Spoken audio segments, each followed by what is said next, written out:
اندر جو ہمارے فوجی شہید ہوئے اور جو زخمی ہوئے، میں ساری قوم کی طرف سے ان کے خاندانوں کو، ان کے بہن بھائی رشتہ دار، بیوی بچے، ماں باپ، ہم سب ساری قوم کی طرف سے آپ کے لیے دعا کرتے ہیں کہ اللہ آپ کو صبر دے اور آپ کو طاقت دے یہ مشکل وقت کا سامنا کرنے کے لیے۔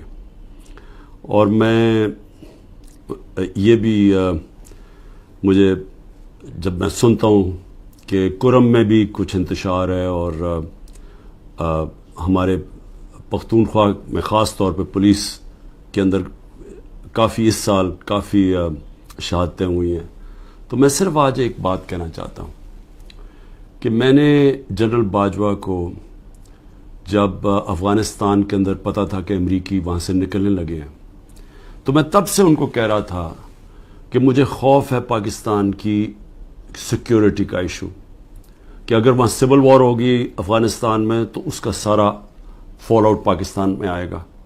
میں اپنی کیبنٹ کو بتاتا رہا، ساری میری کیبنٹ گواہ ہے کہ میں ان سب کو کہتا تھا کہ جو 21 اور 22 کی سردیاں وہ ہمارے لیے بہت اہم، کرٹیکل ہیں، مشکل ہیں، سب کو میں بتاتا تھا۔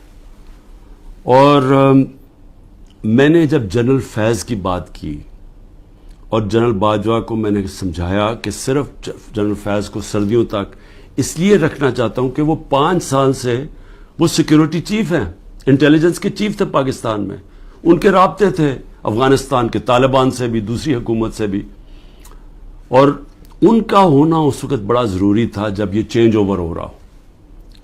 تو میں نے کبھی بھی یہ نہیں سوچا تھا کہ آرمی چیف جنرل فیض کو میں نے بنانا ہے، کیونکہ مجھے تو پتہ ہی نہیں تھا باقی کون تھے جو رننگ میں تھے۔ لیکن یہ جنرل باجوہ نے اپنی ان کو لوگوں کو بتایا ہوا تھا کہ عمران خان نے فیصلہ کیا ہوا ہے، ان کو میرے خلاف کیا۔ اور جو اصل ایشو تھا کہ جب یہ چینج اوور ہو رہا تھا افغانستان میں، تو یہ بڑا امپورٹنٹ تھا کہ اس وقت جو ایکسپیرینسڈ سیکیورٹی چیف تھا وہ ڈیل کرتا، کیونکہ اگر ہم نے، اور میں میری کیبنٹ گواہ اس کی، میں بار بار کہتا گیا کہ اگر ہم نے یہ صحیح طرح ٹرانزیشن ہم نے نہ کی تو پاکستان کو مسئلے مسائل آئیں گے۔ اور شروع میں کچھ نہیں ہوا، لیکن کیونکہ نہ ٹائم دیا گورنمنٹ نے، جو انہوں نے فیڈرل گورنمنٹ لے کے آئے، نہ ان کو کوئی انٹرسٹ تھا، یہ تو اپنے چوریاں معاف کرنے میں لگ گئے تھے ساتھ ہی، نہ ان کو سمجھ تھی۔ اس کے علاوہ جو مسئلہ آیا، جیسے ہم نے گورنمنٹس اپنی پختونخوا کی اور یہ پنجاب کی جب ختم کی، اور یہ جو کیئر ٹیکر سیٹ اپ آیا، کیئر ٹیکر سیٹ اپ کو ان کو کوئی انٹرسٹ ہی نہیں ہے اس چیز کے اندر، نہ ان کی کوئی اہلیت ہے۔ پختونخوا کے کیئر ٹیکر سیٹ اپ کی بات کر رہا ہوں، وہاں ANP اور JUI وہاں حکومت کر رہی ہیں کیئر ٹیکر کے نام پہ، اور وہاں ذرا کرپشن کی ذرا ریٹس دیکھیں کہ جو کرپشن کس لیول کی ہو رہی ہے، لیکن کسی کو اس کی پرواہ نہیں ہے، صرف ایجنڈا ایک ہے کہ کس طرح تحریک انصاف کو ختم کرنا ہے۔ ہر روز تحریک انصاف کے لوگوں کے گھروں پہ جاتے ہیں، ان کو وہاں پختونخوا میں گاڑیاں اٹھا لیتے ہیں۔ پختونخوا کے اندر جدھر خاص طور پہ کنزرویٹو ہیں لوگ، ادھر گھروں میں بھی گھسنا شروع ہو گئے ہیں، اور صرف کوشش ادھر بھی اور سارے پاکستان میں ہے کہ اس وقت تحریک انصاف کو کیسے ختم کرنا ہے۔ سارا انٹیلیجنس ایجنسیز کی کانسنٹریشن بجائے یہ کہ وہ دیکھیں کہ ملک کو سیکیورٹی دیں، جو کہ یہ پھیلتی جا رہی ہے، یہ جو دہشت گردی ہے، بجائے اس کے اوپر کانسنٹریٹ کریں، وہ ساری کانسنٹریشن ہے کہ اس پارٹی کو کیسے ختم کرنا ہے۔ الیکشن آ رہے ہیں، الیکشن سے پہلے پارٹی کو کیسے ختم کرنا ہے۔ میں آج اس لیے بھی آپ سے بات کرنا چاہتا تھا کہ مجھے عجیب سی خبریں آ رہی ہیں، جو لوگ جن کو اس وقت رکھا ہوا ہے جیلوں کے اندر، اب کیا کوشش کی جا رہی ہے، اپروورز ڈھونڈے جا رہے ہیں ہمارے لیڈرشپ سے، یا وہ لوگ جو پکڑے ہوئے ہیں ان سے اپروور کیا بن رہے ہیں، اپروور کا وعدہ معاف گواہ کیا ہے کہ جی یہ کہیں کہ یہ عمران خان کے کہنے کے اوپر ہم نے یہ کور کمانڈر کے گھر میں حملہ کیا، اور وہاں جا کے یہ بھی سننے ہیں، ذرا سنیں بات کہ وہاں جو کاغذات جو سیکرٹ فائلز پڑی تھی ان کو کسی طرح آگ لگانی تھی یا کیا کرنا تھا. یہ عمران خان کہہ رہا ہے کہ فوجی انسٹالیشنز کے اوپر اٹیک کرو اور ادھر پھر کوئی سیکرٹ فائلز، یہ بھی کہیں 164 کے بیان لکھوانے کی کوشش ہو رہی ہے ان لوگوں سے، میجسٹریٹ کے سامنے جا کے کہے کہ جی عمران خان نے مجھے بھیجا تھا وہاں اور آگ بھی لگانے کو اور پھر وہ کوئی فائلیں بھی جلانے کو. اب میں جو یہ کرنے کی کوشش کر رہے ہیں، میرا آپ سے سوال ہے، پہلی چیز کہ کیا یہ پبلک مان جائے گی اس کو کہ عمران خان چاہے گا کہ فوجی نہتے شہریوں سے فوج کے اوپر اٹیک کروائے گا عمران خان؟ یا تو چلیں یہ کہنا بغاوت کا مطلب ہوتا ہے کہ بندوقوں سے اٹیک ہوتا ہے. سول وار میں دونوں طرف بندوقیں ہوتی ہیں. آپ سول وار کی بات کر رہے ہیں نا، بغاوت کیا؟ اپنی فوج کے خلاف اگر عمران خان کرے گا تو وہ کوئی عورتیں جن کو پکڑا ہوا ہے، کیا وہ عورتیں جائیں گی وہاں اور وہاں نوجوان جائیں گے جن کے پاس کوئی ہتھیار نہیں ہوں گے، وہ جا کے اٹیک کریں گے فوج کو؟ کوئی یہ عقل ہے؟ یہ کیا یہ لوگ مان لیں گے یہ؟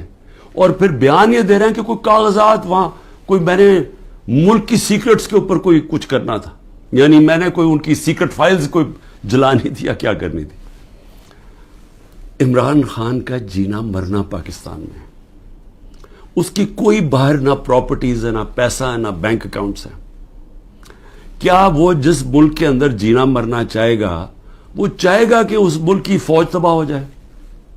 اور جب کہ اس کو پتہ ہے کہ ساتھ والا جو ہمارا ہمسایہ ہے اس کے اندر جو RSS کی آئیڈیالوجی ہے، جو ان کا نظریہ ہے، وہ پاکستان کو تسلیم ہی نہیں کرتے. وہ جو مسلمانوں پہ ظلم کر رہے ہیں وہاں ہندوستان میں، تو ان کی تو پوری آئیڈیالوجی ہے اس چیز پہ. وہ تو پیچھے دیکھتے ہیں کہ جب سے مسلمان آئے ہماری ہندوستان کی تباہی ہوئی ہے. وہ تو ہمیں سارا ذمہ دار، ہر بری چیز کا ذمہ دار وہ مسلمانوں کو اور پھر پاکستانی کو ٹھہراتے ہیں. تو کیا عمران خان جو ایک آزاد انسان ہے وہ چاہے گا کہ اپنی فوج کمزور ہو جائے؟ اور فوج کمزور ہونے کا مطلب کہ ملک پھر ٹوٹ جائے، کیونکہ اتنا بڑا جو ہمارا ہمسایہ جو مضبوط ہوتا جا رہا ہے، تو ان کے تو آپ تھنک ٹینکس میں دیکھیں، ان کے تو تھنک ٹینک کہتے ہیں کہ پاکستان کو 3 حصے میں کر دو. پہلے تو یہ جو 164 کا بیان ہے، یہ اگر لکھوا بھی لیں گے لوگوں سے، کیا یہ قوم مان جائے گی؟ کیا 9 مئی کا قوم مان گئی ہے کہ یہ عمران خان نے ساری سازش کی تھی؟ یعنی اپنے اوپر یہ حملہ کروایا پہلے کمانڈو سے اور اپنے آپ کو پھر اس نے جیل میں ڈلوایا اور پھر وہ سارا پلان کے تحت اس نے فوج کے اوپر حملہ کروا دیا. کیا یہ قوم مان گئی ہے؟ یہ جو سازش ہے، بغاوت ہے، یہ قوم مان گئی ہے کہ عمران خان بہت بڑا غدار ہے؟ اور اگر آپ نے چیک کرنا ہے تو اوپینین پولز دیکھ لیں، سرویز اٹھا کے دیکھ لیں، کوئی سروے اٹھا کے دیکھ لیں، دکانوں میں نکل جائیں، بازاروں میں پوچھیں کہ کیا یہ واقعی عمران خان نے بغاوت کی تھی؟ اور میں آپ کو اس لیے کہہ رہا ہوں کہ دیکھیں، جو پبلک اوپینین ہے وہ اس طرح کنٹرول نہیں ہو سکتا. آپ پروپیگنڈا سے پبلک اوپینین کو نہیں کنٹرول کر سکتے کہ یہ اگر 164 کا بیان آ بھی جائے گا، عمران خان کو جیل میں بھی ڈال دیں گے، سزا بھی دلوا دیں، اس کو سالوں میں جیل میں رکھ لیں، کیا قوم مان جائے گی اس کو؟ کیا دنیا مان جائے گی؟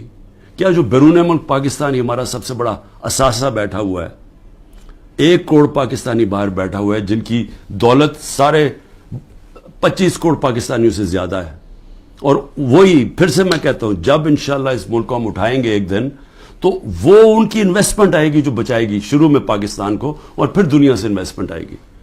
تو میں ایک تو یہ کہنا چاہتا تھا کہ یہ اور کئی لوگوں کے اوپر تشدد کیا گیا ہے، بری طرح تشدد کیا گیا، اور صرف یہ بیان دلوانے کے لیے.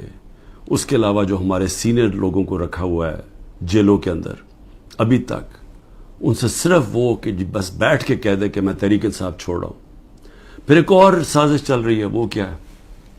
سازش یہ ہے جی کہ ہمارے اندر لوگ چھوڑے ہوئے ہیں ہماری اپنی پارٹی کے، اور وہ جو جن کو انہوں نے توڑ لیا، جن کو انہوں نے کہلوا دیا کہ جی اب تو عمران خان کے اوپر کانٹا ڈال گیا، اس نے تو آنا نہیں ہے، تو وہی لوگ جا کے ہمارے لوگوں کو، جو ہمارے ٹکٹ ہولڈرز ہیں پنجاب میں یا جو ہمارے ایکس MPs ہیں، ان کو جا کے کہہ رہے ہیں کہ جی اب عمران خان نے تو آنا نہیں ہے. اس کے اوپر تو فیصلہ ہو گیا کہ اس کے اوپر تو ہم نے کانٹا ڈال دیا، تو اس نے آنا نہیں ہے. پارٹی بھی ختم ہو جائے گی اب. تو اس لیے بہتر یہ ہے کہ آپ ایک اور کسی یا یہ جو پی ڈی ایم کی پارٹیز میں چلے جائیں یا جو بھی ہم نے نئی کوئی پارٹی بنائی اس کے ساتھ چلے جائیں. یہ ایک پروپیگنڈا چل رہا ہے ہمارے لوگوں کو. لیکن میں آج سوال پوچھتا ہوں کہ کیوں نہیں پارٹی ٹوٹ رہی؟ کیوں نہیں وہ لوگ جن کے گھروں پہ حملے ہو رہے ہیں, ان کے بیوی بچوں کے اوپر حملے, ان کو بھی نہیں بخش رہے, ان کے بہنیں, ان کے رشتہ دار, ان کے بزنسز, ان کو نہیں بخشا جا رہا. وہ ہو رہا ہے پاکستان میں جو میں کبھی بھی نہیں سوچتا تھا کہ ہماری ملک میں ہو سکتا ہے. نہ کوئی ہماری روایتوں کی کوئی فکر کرتا ہے, نہ جو ہمارا دین جو نبی صلی اللہ علیہ وسلم کی سنت تھی, حکم دیتے تھے کہ جنگ پہ جاؤ تو عورتیں بچے بوڑھوں کو, آپ نے دشمنوں کے عورتیں بچے بوڑھوں کو ہاتھ نہیں لگانا. یہاں نہ بوڑھے دیکھے جاتے ہیں, ماں باپ نہ دیکھے جاتے ہیں, نہ بچے دیکھے جاتے ہیں, نہ عورتیں. میری بہن, میری 3 بہنیں, ان تینوں کے کچھ نہ کچھ ان کے اوپر, ایک بہن کے اوپر کرپشن کیسز ڈالے ہوئے ہیں, دوسرے کے بیٹے کے اوپر FIR کاٹ دیے ہیں, ایک کے اوپر ایک کا بیٹا باہر چلا گیا, پاکستان سے باہر چلا گیا. تو ان سب کے اوپر کوئی نہ کوئی کیسز چل رہے ہیں, بیوی کے اوپر کیسز چل رہے ہیں. یہ کب تھا مجھے بتائیں کہ ہماری پولیٹکس میں یہ کب ہم اتنے نیچے گرے تھے؟ ہاں تھے, یہ نواز شریف کی خاص طور پہ, یہ شریف خاندان کا تھا کہ گھر کی عورتوں کے اوپر ہمیشہ اٹیک کرتے تھے. بے نظیر کی اور اس کی والدہ کی تصویریں انہوں نے لاہور کے اوپر نیچے پھینکی, گندی تصویریں. انہوں نے وہ جو ویڈیو ٹیپس, مریم ماہر ہے ٹیپس کے اوپر, وہ ٹیپس بنا لیتے ہیں, بلیک میل کرتے ہیں. یہ تو تھا ان کی روایت پرانی. لیکن یہ ہماری اس قوم کے اندر, ہمارے کبھی بھی ویلیو سسٹم میں اس طرح ہم کبھی بھی نہیں گرے تھے. اس کے علاوہ لوگوں کو اغوا کیا ہوا ہے. اور میں یہ ذرا بتا دوں کہ ہمارا اظہر ماشوانی, ہمارے سوشل میڈیا کا, اس کا بھائی کو 2 مہینے سے اٹھایا ہوا ہے. ہمارا جو علی اوان ہے, ہمارے اسلام آباد سے جو MN ہے, ان کے بھائی کو, وہ ایک پروفیشنل ہے, اس کا تعلق ہی کوئی پارٹی سے نہیں ہے, اس کو اغوا کر کے لے گئے. شہزاد اکبر جو انگلینڈ گیا ہوا ہے, اس کے بھائی جو کہ نارمل نہیں ہے, اب نارمل ہے اس کا بھائی, اس کو اٹھا کے لے گئے, وہ غائب کیا ہوا ہے. یہ سب غائب کیے ہوئے ہیں. جب عدالت میں جاتے کہتی تھی پیش کرو, پولیس کہتی جو ہمیں پتہ ہی نہیں کدھر گئے. اعظم خان جو میرے پرنسپل سیکرٹری تھے, ان کو اٹھا کے غائب کر دیا ہے. اور کوشش کیا ہو رہی ہے اس کو اپروور بنانے کے, جی عمران خان کے خلاف کوئی سٹیٹمنٹ دیں کہیں نہ. تو شہزاد اکبر جو انگلینڈ میں بیٹھا, اس کو میسیجز آ رہی ہیں ہم سب کچھ چھوڑ دیں گے اگر تم عمران خان کے خلاف اپروور بن جاؤ کہ اس کے خلاف کوئی سٹیٹمنٹ دے دو. اور عمران ریاض, اب اس کا کیا تعلق تھا 9 مئی کے ساتھ؟ وہ غائب کیا ہوا ہے, اس کو بھی عدالت کہہ رہی ہے اس کو بلاؤ, وہ بھی نہیں آ رہا. یعنی کب پاکستان میں ایسے ہوا تھا؟ کون سے ایک ملک جو کہتا ہے, ابھی بھی ہم کہتے ہیں ہم جمہوریت ہیں, کس ملک کے اندر اس طرح کی نہ عدالتوں کی سنی جاتی ہے, نہ لوگوں کے فنڈامنٹل رائٹس کی کسی کو کوئی پرواہ ہے؟ جو مرضی طاقتور جو فیصلہ کرتا ہے, جو وہ سمجھتا ہے وہ کرنا چاہے وہ کر سکتا ہے. تو میرا سوال یہ ہے کہ جو بھی طاقت میں بیٹھے ہوئے ہیں, جو یہ سب کچھ کروا رہے ہیں, میں آپ سے ایک سوال پوچھتا ہوں کہ کبھی آپ نے سوچا ہے کہ اتنا زیادہ کسی کے ایک پارٹی کے اوپر آپ زور لگائیں اور ظلم کریں اور وہ پھر پارٹی نہ ٹوٹے؟ پنجاب کے اندر کتنے ٹکٹ ہولڈرز توڑ لیے ابھی تک؟ 297 ہیں ٹکٹ ہولڈرز, ان میں سے 40-50 توڑے ہیں, باقی کیوں نہیں ٹوٹ رہا ہے؟ سب گھروں میں سے نکلے ہوئے ہیں, انہوں نے اپنی فیملیز کو گھروں سے نکال دیا ہے, سب چھپے ہوئے ہیں, بزنسز ان کی بند ہے, وہ ٹوٹ کیوں نہیں رہے؟ سوال پوچھا اپنے آپ سے کہ اتنا ہی زور لگایا, ابھی پختونخوا کے اندر پوری کوشش ہو رہی ہے, کیوں نہیں ٹوٹ رہے؟ وہ اس لیے نہیں ٹوٹ رہے. اور میں بڑے ادب سے اپنے پاور بروکرز کو کہنا چاہتا ہوں کہ بڑا غور سے میری بات سنیں. میں 27 سال سے پولیٹکس میں ہوں, 0 سے پارٹی شروع کی, کوئی میری پولیٹیکل بیک گراؤنڈ نہیں تھی, میری کوئی والد یا میرے وہ نانا دادا کوئی پولیٹکس میں نہیں تھے. میں نے 0 سے شروع کیا اور آہستہ آہستہ پبلک کو اپنے ساتھ جوڑا, جو بڑی دیر لگی. اور آہستہ آہستہ آہستہ آہستہ پارٹی بنائی. کسی نے اس طرح کی پارٹی نہیں بنائی. ذوالفقار علی بھٹو پہلے 8 سال ایک ملٹری ڈکٹیٹر کے منسٹر رہے تھے, اور پھر رائٹ لیفٹ کی سیاست کی ساری پالیٹکس ختم کر دی تھی. ایوب خان نے ایبڈو لگا دیا تھا, سارے پولیٹیکل پارٹیز بین کر دیا تھا. اس کے اندر ذوالفقار علی بھٹو نے پھر پیپلز پارٹی بنائی, اور ان کو بھی 4 سال لگے اور وہ پھر پاور میں آ گئے. اور اس کے علاوہ باقی کسی کا باپ پارٹی تھا, کسی کا دادا تھا, کسی کا نانا تھا. ایک نواز شریف نے وہ کس طرح پارٹی بنائی. جنرل ضیاء نے فیصلہ کیا, جنرل جیلانی نے ریکویسٹ کی کہ جی یہ بڑا اچھا بچہ ہے, اس کو لے آئیں. والد صاحب نے کہا کہ جی اور کسی کام کا نہیں تو چلو اس کو پالیٹکس میں ڈال دو. وہ پالیٹکس میں آ گیا. اس کو مینوفیکچر کیا گیا. GHQ کے اندر نواز شریف مینوفیکچر ہوا. ایک ٹیسٹ ٹیوب بیبی پیدا کی گئی پالیٹکس میں. وہ اس طرح پالیٹکس میں آیا تھا. تو تجربہ, میں صرف یہ کہہ رہا ہوں کہ جس آدمی نے زیرو سے پارٹی شروع کر کے 2 پارٹی سسٹم بریک کر کے آج اللہ کا کرم ہے سب سے بڑی پارٹی ہے پاکستان میں, تو کم از کم میرے ویوز ہی سن لیں. کیونکہ یہ جو بھی آپ حربے استعمال کر رہے ہیں یہ آپ کامیاب نہیں ہونے لگے. یہ آپ ملک کی تباہی کریں گے لیکن آپ کامیاب نہیں ہوں گے. کیونکہ دیکھیں, جب ایک آئیڈیا, اور یہ پالیٹکس یہ 90 کی دہائی کی پالیٹکس نہیں ہے. 90 کی دہائی میں پالیٹکس کیا تھا؟ الیکٹیبلز تھے, اسٹیبلشمنٹ. انہوں نے ایک طرف ایک پارٹی کا ساتھ دیتی تھی, الیکٹیبل تھوڑے ادھر چلے جاتے تو پارٹی جیت جاتی تھی. یہ تھی 90 کی دہائی کی پالیٹکس. اور پھر یہی آگے جب جنرل مشرف نے کیا کیا, پہلے 2/3 اکثریت والی نون لیگ, ان کو کوئی تشدد نہیں کیا گیا. ان کو کسی صوبے دار کا بھی ٹیلی فون آتا تھا نا تو وہ سیدھا کاف لیگ پہ چلے جاتے تھے. کوئی مشکل نہیں تھی, کوئی بزنسز نہیں بند ہوئی, کوئی جیلوں میں نہیں ڈالا. ساری کی ساری نون لیگ کاف لیگ پہ چلی گئی. اور اگر وہ جو باقی, میں پھر سے کہتا ہوں, جو بچے ہوئے تھے نون لیگ والے, اگر ان کے اوپر 5% بھی وہ تشدد کرتے جو ہمارے پہ ہو رہا ہے, انہوں نے بھی کاف لیگ پہ چلے جانا تھا. تو وہ پالیٹکس, وہ زمانہ چلا گیا ہے. یہ اب پالیٹکس ہے 1970 کی پالیٹکس. یہ آ گئی ہے نظریے کی پالیٹکس. 1970 کے بعد پاکستان میں نظریہ ختم کیا گیا تھا. جنرل ضیاء الحق نے نان پارٹی بیس الیکشن کروا کے نظریہ ختم کر دیا تھا. وہ جو 1970 کے اندر جو نظریاتی پالیٹکس تھی, اس نے سارے پرانے پولیٹیکل ہاؤسز کو اڑا دیا. ویسٹ پاکستان میں ذوالفقار علی بھٹو نے, اور ایسٹ پاکستان میں مجیب الرحمان نے. صرف نظریہ جیتا تھا. یہ آ گئی نظریاتی پالیٹکس. یہ جو لوگ, یہ جو ہمارے لوگ ہیں, وہ اتنی مشکلات کے بغیر کیوں نہیں چھوڑ رہے؟ کہ ان کو پتہ ہے کہ جب وہ چھوڑیں گے ان کی پالیٹکس ختم ہو جائے گی. ان کو پتہ ہے کہ ووٹر جو نیچے بیٹھا ہوا ہے, وہ ووٹر کہہ رہا ہے کہ اگر آپ نے تحریک انصاف کے ٹکٹ کے اوپر نہ لڑے ہم آپ کو ووٹ نہیں دیں گے. وہ لوگ کہہ رہے ہیں جن کے اپنے ووٹ بینکس ہیں, ان کا اپنا ووٹ بینک کہہ رہا ہے کہ آپ کو صرف ہم تب جتائیں گے جب آپ تحریک انصاف پہ کھڑے ہوں گے. تو قوم کے دل تو اللہ کے ہاتھ میں ہے. اللہ جب لوگوں کے دل بدل دیتا ہے تو انگریزی میں پھر فریز آ جاتا ہے کہ an idea whose time has come.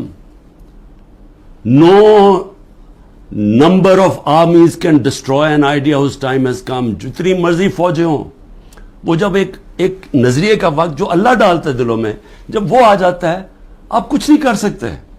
آپ جو بھی کریں گے وہ بیک فائر کرے گا. 14 مہینے سے کوشش کیا جا رہا ہے کہ نظریہ کو ختم کرنے کا, اور 14 مہینے سے کوئی سروے کروا لیں, آپ کو بار بار ایک ہی رزلٹ آئے گا کہ لوگ اور زیادہ تحریک انصاف کے ساتھ آ گئے. اس لیے میری ریکویسٹ یہ ہے کہ یہ پولیٹیکل انجینئر سے ملک کو تباہ کر رہے ہیں.